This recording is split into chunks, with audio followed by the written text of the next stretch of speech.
नमस्कार साथियों, मैं आपका दोस्त अनिल सैनी, टेक्निकल गुरु अनिल स्वागत करता हूं अपने टेक्निकल गुरु अनिल तिजारा चैनल पर। तो साथियों, आज की इस वीडियो में बात करेंगे राजस्थान कन्या शादी सहयोग योजना 2024 की जो चल रही है। सरकार जो शादी में लड़कियों को 51,000 रुपये का प्रदान करती है, वो किस प्रकार से फॉर्म आप भर सकते हैं, इस वीडियो में हम आपको कंप्लीट डिटेल बताने वाले हैं। किस तरह का आप आवेदन करवा सकते हैं और क्या क्या डॉक्यूमेंट की आवश्यकता पड़ती है, और आप खुद घर बैठे कैसे आवेदन कर सकते हैं, इस वीडियो में हम आपको complete video detail by detail बताने वाले हैं, स्टेप बाय स्टेप। और इसमें क्या क्या डॉक्यूमेंट लगने वाले हैं, किन डॉक्यूमेंट की आवश्यकता पड़ेगी, उन सभी दस्तावेजों के बारे में हम इस वीडियो में कंप्लीट जानकारी बताने वाले हैं। तो ज़्यादा देर ना करते हुए तो आइए इस वीडियो में हम आपको कंप्लीट डिटेल बताते हैं। जो भाई नया आया है तो हमारे चैनल को एक बार सब्सक्राइब जरूर कर ले और बेल आइकन को ज़रूर दबा लें, क्योंकि ऐसे ही नोटिफिकेशन के लिए आपके पास नोटिफिकेशन तभी आएगा जब आप बेल आइकन दबा लेंगे। तो दोस्तों, हम स्टार्ट करते हैं वीडियो को। मुख्यमंत्री जो कन्यादान योजना है, इसका लक्ष्य अधिक से अधिक पंजीयन होना और सभी को इसका लाभ मिलना है। इस योजना में आवेदन के लिए कम से कम 2 पुत्रियों का आवेदन कर सकते हैं, और विवाहित महिलाओं के लिए जो बाल विकास विभाग ने जो 17 करोड़ पॉइंट 22 लाख रुपए की जो सहायता का अ, अनुदान दिया है, उसमें जिला स्तर के जो फॉर्म हैं वो जमकर भरे जा रहे हैं। साथ ही जो सीएम कन्यादान योजना है, इस योजना में जो एससी एसटी अल्पसंख्यक वर्ग बीपीएल परिवार के जो कैंडिडेट हैं, वो अंत्योदय परिवार है या आस्था कार्डधारी है, आर्थिक दृष्टि से कमजोर विधवा महिलाएं हैं, योग्यजन व्यक्ति कन्या जो पालनहार योजना के अंतर्गत आते हैं, वो सभी इसके लिए आवेदन कर सकते हैं। इस योजना में जो पात्रता रखा गया है, मुख्यमंत्री कन्यादान योजना, इस योजना में जो पात्रता है वो कुछ इस तरीके से है: बीपीएल परिवार, अंत्योदय और आस्था कार्डधारी विधवा महिलाएं और विशेष योग्यजन व्यक्तियों की कन्या का पालनहार योजना से जो पैसे मिलते हैं, उनको ही इस चीज के लिए पात्र रखा गया है। और योजना के अंतर्गत सहायता केवल राजस्थान के जो मूल निवासी है उन्हीं को मिलने वाली है। सेकंड ऑप्शन है, योजना केवल 18 वर्ष की अधिक किन्हीं 2 संतानों को ही मिल पाएगी। योजना जो तीसरा पॉइंट है, योजनागत आर्थिक दृष्टि से कमजोर विधवा महिलाएं पुत्रियों का विवाह हेतु अनुदान के लिए पात्रता होगी, और महिला जिसके पति की मृत्यु हो गई है, पुनर्विवाह नहीं किया है, उस वो भी पात्र होंगी। विधवा की जो मासिक आय हर स्रोत से 50,000 रुपये से अधिक नहीं होनी चाहिए। परिवार में 25 वर्ष इससे अधिक आयु का कोई मामला सदस्य नहीं होना चाहिए। तो और इसके आगे जो डिटेल है, इस तरीके से आपको जो चौथा पॉइंट है उसके बारे में बता देते हैं कि जो इसके फायदे होने वाले हैं। फायदे ये हैं: एस सी कैटेगरी अल्पसंख्यक वर्ग के 18 वर्ष की जो अधिक 18 वर्ष तक जो कन्या हो चुकी है, तो उसका कन्या के विवाह के लिए 31,000 रुपये दिया जाता है। हथलेवा के लिए राशि जो एवं यदि कन्या 10वीं पास है तो उसको 10,000 रुपये, और ग्रेजुएशन पास है तो 20,000 रुपये अतिरिक्त प्रोत्साहन राशि का प्रावधान किया गया है।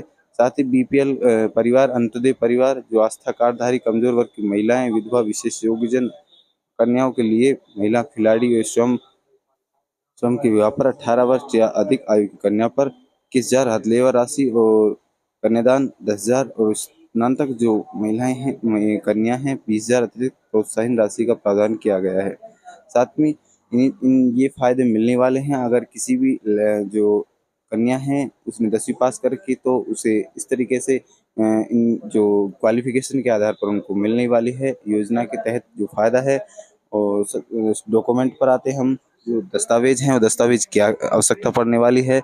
दस्तावेज के लिए हमें आधार, जनाधार, मूल निवास, आय प्रमाण पत्र, जाति प्रमाण पत्र, 10वीं की अंक तालिका, अंतिम वर्ष की अंक तालिका, फीस रसीद, बैंक खाते का विवरण। बैंक खाते का विवरण जो अप्लाई कर रहा है, जो योजना का फायदा जो माता पिता लेना चाहते हैं, उनका वो खाता लगने वाला है। और सबसे पहले जो जनाधार की केवाईसी अगर आपने नहीं कराई है, तो वो डिटेल आप पूर्ति पहले करा, क्योंकि जनाधार से आधार कार्ड का जो डेटा है वो जनाधार कार्ड से ही उठने वाला है। और जो विद्यार्थी है, विद्यार्थी की जो जनाधार कार्ड के अंदर डिटेल अंकित होनी क्या क्या जरूरी है: आय प्रमाण पत्र उसमें अपडेट होना चाहिए, जाति प्रमाण पत्र अपडेट होना चाहिए, मूल निवास अपडेट होना चाहिए, और जो क्वालिफिकेशन डिटेल है वो डिजिलॉकर के माध्यम से अपडेट हो जाएगी। और विद्यार्थी की उत्तीर्ण जो अंक तालिका है 10वीं की, विद्यार्थी द्वारा अपलोड की जाएगी। और फीस जो रसीद है विद्यार्थी का वो भी अपलोड करना है। इसमें आपको जाति, आधार, पते, बैंक पासबुक, जन्म, आय प्रमाण पत्र, शैक्षणिक योग्यता, विवाह प्रमाण पत्र, Jan Aadhaar card, photo, passport size, ration card की कॉपी, का बीपीएल है तो, और पहचान पत्र, इन सभी की डॉक्यूमेंट आपको लगने वाले हैं। तो ये सभी डॉक्यूमेंट आप तैयार रखें। साथ ही इसमें जो SC ST कैटेगरी है उनको हाथ राशि 31,000 की जो राशि मिलती है, 10वीं पास कन्या को 10,000 रुपये का प्रोत्साहन राशि मिल जाता है। यहाँ पर 41,000 रुपये मिलते हैं। और BPL परिवार की जो 18 वर्ष की लड़की है, कन्या विवाह शादी पर, उनको 31,000। साथ में जो ग्रेजुएशन लड़की पढ़ी हुई तो 20,000 एक्स्ट्रा मिलते हैं, उसके 51,000 हो जाते हैं टोटल। और जो अदर OBC कैटेगरी में आते हैं, जैसे BPL परिवार है, अंत्योदय परिवार, आस्था कार्डधारी, आर्थिक दृष्टि से कमजोर, विधवा महिलाएं हैं, और विशेष योग्यजन व्यक्ति को कन्या पालनहार योजना के लाभार्थी, और जो स्वयं महिला खिलाड़ी के विवाह पर उन्हें उनकी जो क्वालिफिकेशन है उनके आधार पर उनके जो प्रोत्साहन आती है वो भी दी जाती है। उसी प्रकार उन्हें 21,000 ग्रेजुएशन में और 20,000 उनकी जो कन्या प्रदान की जाती है। और इसमें उन्हें टोटल 41,000 मिलता है, ग्रेजुएशन 20 जिन्होंने की होती है। तो आइए दोस्तों हम फॉर्म को स्टार्ट करके आपको बताते हैं। जिन्होंने SSO ID नहीं बनाई है तो वो अपने घर बैठे मोबाइल से SSO ID क्रिएट कर सकते हैं। SSO क्रिएट कैसे करते हैं उसकी भी हम एक वीडियो बनाकर आपको डाल देंगे, उस वीडियो को जाकर आप SSO ID क्रिएट कर सकते हैं।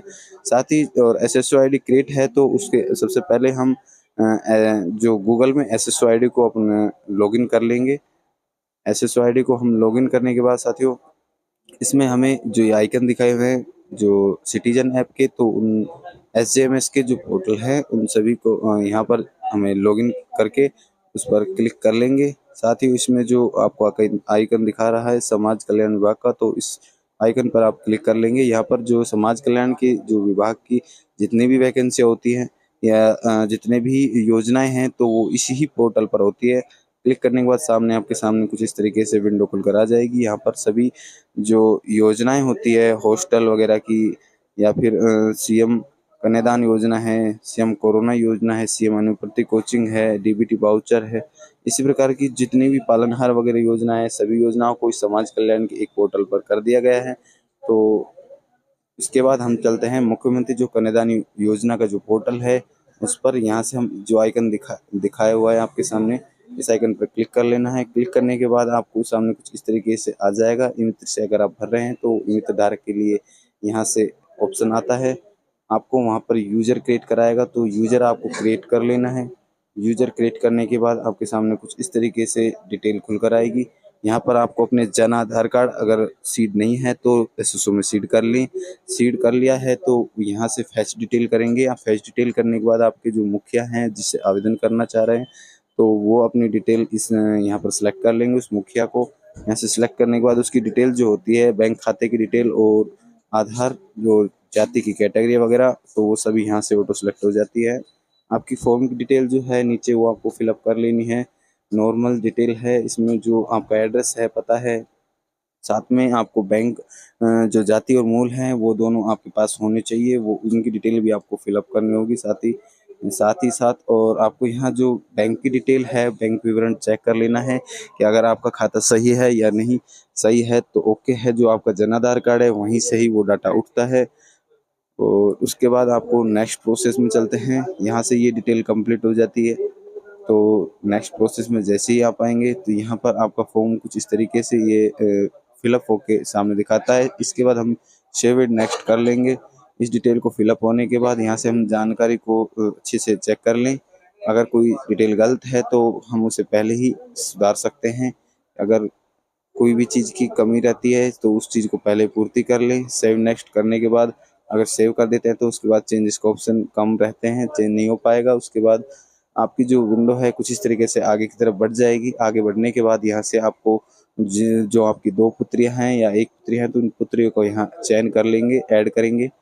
ऐड फैमिली मेम्बर्स को यहाँ ऐड कर लेंगे, ऐड डॉटर्स।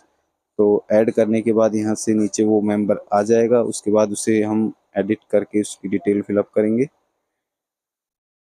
जैसे ही हमारे सामने ये नीचे मेंबर आ जाता है तो उसके बाद हम यहाँ पर नीचे जो सेव नेक्स्ट करेंगे। सेव नेक्स्ट करते ही हमारे सामने कुछ आगे डिटेल बढ़ जाती है। तो यहाँ से हमारी ये जो कैंडिडेट है एलिजिबल जो डॉटर तो उसका हम यहाँ डिटेल विवरण भर देंगे। उसका जो जनाधार व्यक्तिगत पहचान संख्या है वो डालेंगे, उसका नाम डिटेल वहाँ से आ जाएगा ऑटो। और यहाँ से हमें बर्थ प्रूफ मांगता है, तो बर्थ प्रूफ में हमें यहाँ ऑप्शन मिल जाता है 10th की मार्कशीट लगा सकते हैं, बर्थ सर्टिफिकेट वो अपलोड करना होगा। उसके बाद हमें सेकंड ऑप्शन पे जो लड़का होता है, लड़के की डिटेल भी इधर डालनी होती है। लड़के का जनाधार डालना होगा, उसका डिटेल मैन जो जनाधार से डाटा उठा लेता है। लड़के ने क्या कितनी क्वालिफिकेशन की हुई है तो उसकी डिटेल भी यहाँ फिलअप हो जाती है। मैरिज जो डेट है वो मैरिज डेट मेंशन कर देनी है। आधार कार्ड नंबर लड़के का, और अगर लड़के का बर्थ सर्टिफिकेट है तो बर्थ सर्टिफिकेट आप अपलोड कर सकते हैं। साथ ही अगर बर्थ सर्टिफिकेट नहीं है तो आप यहाँ पे 10th की मार्कशीट भी लगा सकते हैं। उसकी नेक्स्ट प्रोसेस में आप जाएंगे तो ग्रूम जो दूल्हा होता है या लड़का, तो उसकी भी यहाँ डिटेल फिलअप आपकी कंप्लीट भर लेनी है। यहाँ से आप वेरीफाई करेंगे, वेरीफाई करने के बाद आपको नेक्स्ट प्रोसेस में जाएगा तो यहाँ से आपकी डिटेल कंप्लीट चेक कर लेनी है, डिटेल सही जानकारी भरनी है। यहाँ पर आपको जो डिटेल है यहाँ से फोटो अपलोड कराता है लड़की का, साइड में लड़के का करना है। यहाँ पर आपका मैरिज सर्टिफिकेट है वो अपलोड करना है, साथ ही जो बर्थ सर्टिफिकेट है लड़के का, और साथ ही नीचे जो डॉटर क्वालिफिकेशन प्रूफ, तो यहाँ से इन सभी डॉक्यूमेंट्स को हमें अपलोड कर देना है। अपलोड करने के बाद सेव एंड नेक्स्ट करेंगे हम। सेव एंड नेक्स्ट करने के बाद यहाँ मुखिया का जो फिंगर लगवाता है, फिंगर लगा के आगे बढ़ेंगे। यहाँ से फिर बाद में हमें कास्ट सर्टिफिकेट अपलोड करना होता है, जो मेन मुखिया है उसका, बीपीएल राशन कार्ड है उसका, और साथ ही एक सरपंच का अपने लेटर पैड पर जो परफॉर्मा होता है उस परफॉर्मे को हमें यहाँ भरवा लेना है कि गवाह के रूप में कि यहाँ शादी हुई है तो इन्हों के, तो उस चीज़ को हमें लिखवा कर करवाना है। एक एफिडेविट होता है, एफिडेविट लिखवा के उस चीज़ को अपलोड करवा दे। आपका फॉर्म यहाँ पर लास्ट सबमिट हो जाता है। सबमिट होने के बाद यहाँ आपको ये दिखा देता है कि सेंडर नाम, जैसे कि आपने अपनी एसोसिएट भरा तो आपका नाम यहाँ आने लगेगा। और साइड में यहाँ रीजन होता है, जिसके पास जाता है वो रीजन, अगर इस फॉर्म में कोई गलती रह जाती है तो वो आपका वापस भेजता है, तो ऑब्जेक्शन वेरिफिकेशन में आ जाता है। ऑब्जेक्शन में जहाँ ये रीजन दिखा रहा है तो यहाँ पर आपको रीजन डाल देता है कि इस चीज़ की आप कमी पूर्ति करें। उसके बाद आपको जो फॉर्म भर जाता है तो उसकी कंप्लीट जो प्रोफाइल है वो कुछ इस तरीके से आ जाएगी। आपका जो फॉर्म अप्रूवल हो जाता है तो यहाँ जैसे कि एप्लीकेशन अप्रूवल का ऑप्शन आ रहा है, तो उस जब ये प्रोफाइल अप्रूवल हो जाती है तो उसके बाद आपके खाते में पैसे आ जाते हैं, आपका फॉर्म कंप्लीट हो जाता है। तो थैंक यू दोस्तों, आज की वीडियो में इतना ही। और हम आज की वीडियो में कोई टॉपिक आपको पूछना हो, समझ नहीं आया, तो कमेंट सेक्शन में आके आप हमसे पूछ सकते हैं, उसका हम जवाब जरूर देंगे। तो आज के लिए इतना ही। थैंक यू दोस्तों, मिलते हैं नेक्स्ट वीडियो में कोई नई अपडेट के साथ, कोई नई जानकारी के साथ। तब तक के लिए जय हिंद, जय भारत।